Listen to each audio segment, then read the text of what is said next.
Hey everybody. First of all, let me apologize for my voice. My allergies are kicking up today, so if I sound a bit more stuffed up than usual, that's why.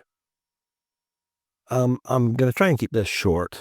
We've talked Windows 10 end of life to death, but I just got one more stab at it here to try and concisely express the options that people have. So hopefully we'll get through this quickly. If you have any version of Windows 10 on your computer, laptop, whatever, on October 14th of this year, that's a little less than a month away, support will end. So nothing will break.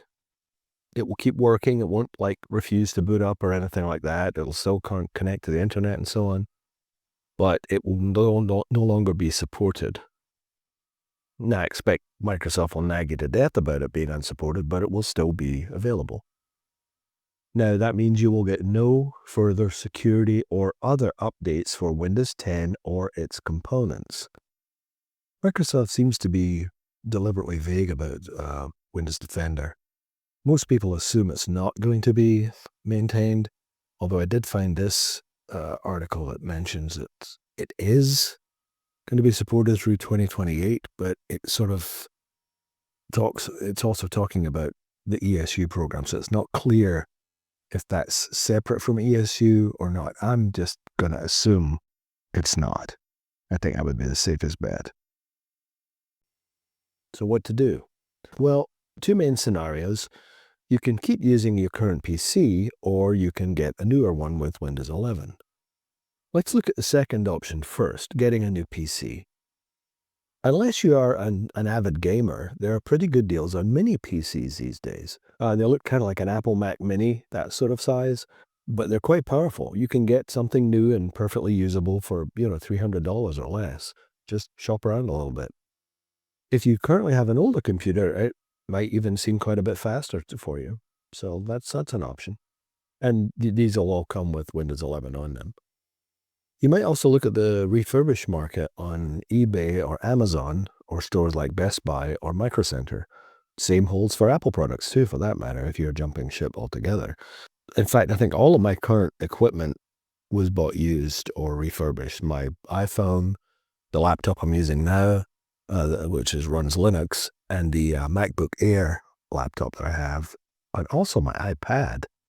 So pretty much everything I have right now is refurbished. So that's just one person's experience, but it's an option.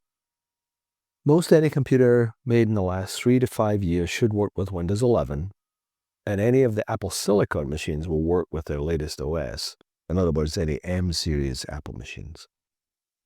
So that brings us to option 2, keeping your current PC.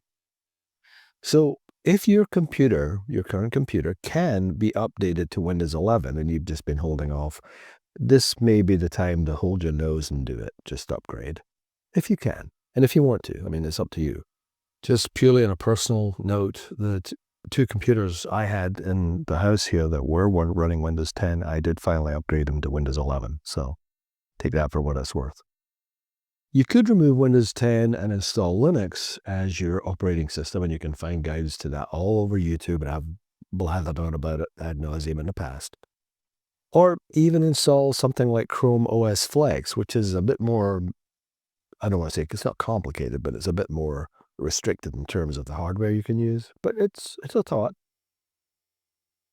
I wouldn't really recommend Windows 10 LTSC, although you hear quite a bit about it on YouTube and on various forums. It's essentially a slimmed down version of Windows that's typically used for things like situations where it's not going to be changed very much, like maybe for medical equipment, running medical equipment or running industrial equipment, that sort of thing. And as such, it's not really designed as to be used as a desktop operating system. So I kind of steer away from that. It's hard to get legitimately anyway. So if you did get it, you'd probably be getting it from somewhere sketchy, and I definitely don't recommend that these days. Otherwise, you could just, keep on keeping on, whistling past the graveyard, and I wouldn't advise that, but it's your computer and it's your stuff that's at risk. To mitigate problems a little, security issues, I mean, I would suggest using a web browser other than Edge because, as my understanding, it won't be updated either on Windows 10. So that's a big problem right there, since most of the stuff you're probably going to be doing is going to be online, and that's the way you get online. Chrome, Firefox, or Brave will continue to receive updates, but Edge won't. So I'd suggest installing one of those. I personally use Brave. I was using Firefox for a long time. I currently use Brave, and I'm liking it. So you make your own choice. Also consider installing a different antivirus, since Defender won't be updated, such as a couple of just examples of free products: Bitdefender Antivirus Free or Avast One Basic. Now, these may nag you to upgrade to a paid version, but at least they will be updated regularly and should be at least comparable in performance to Windows Defender. You can see links in the video description below for alternative browsers and for antivirus products.